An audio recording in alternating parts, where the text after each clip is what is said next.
We usually define e to the power y as this limit.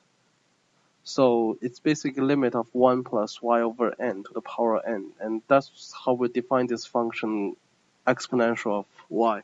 So if you use that definition, then we let y equal to 1 here. And n is 1 over x. Then if you look at this again, it's 1 plus 1 over x, which is just x, and to the power 1 over x. And n going to infinity is the same as x going to 0, because when x is going to 0, n is going to infinity. 1 over x is going to infinity. So if you use that definition, you can automatically get this is just e to the power 1, which is e. So if you don't want to use that, you may use L'Hopital's rule as well. So the first thing to notice is that if you do e to the power log of a, it's just a.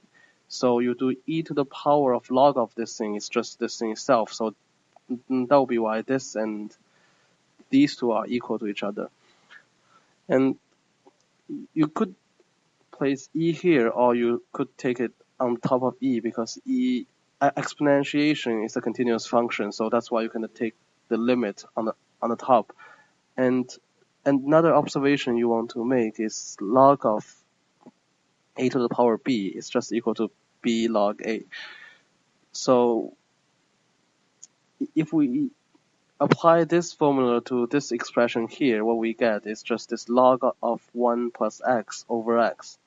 And note that when x is going to 0, the top is going to 0, the bottom is going to 0, so it's a 0 over 0 form, which you can apply L'Hopital's rule. What L'Hopital's rule says is basically you take the derivative of the top thing, which is the log thing, which is 1 over that thing, and you take derivative of the bottom, which is x, you take derivative, it becomes 1. And the limit will stay the same. So that'll be why these two are equal by L'Hopital's rule. And then after you have this, as x goes to 0, this is just 0. 1 over 1 is just 1, so it's just e to the 1 and just e. So that'll be one more complicated way to do this. And about the sine thing, you just use L'Hopital's rule directly. So sine 0 is 0, and x going to 0 is 0. So it's 0 over 0 form. So you take the derivative of both top and bottom. So the derivative of sine is cosine, and the derivative of x is just 1. So if you evaluate the limit here, it's just cosine of 0, which is 1. So that'll be why this thing is 1. And by the way, I will talk a little about the L'Hopital's rule itself. It's basically the limit of x approaching c of this ratio.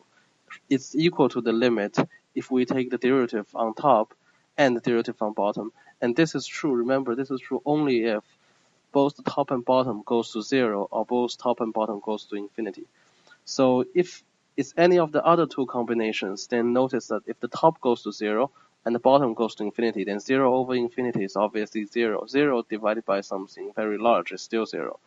And if the top goes to infinity and bottom goes to 0, then something which is already very large divided by something that's too small is still something that's even larger, so it's still infinity. So these two cases, you cannot apply L'Hopital's rule.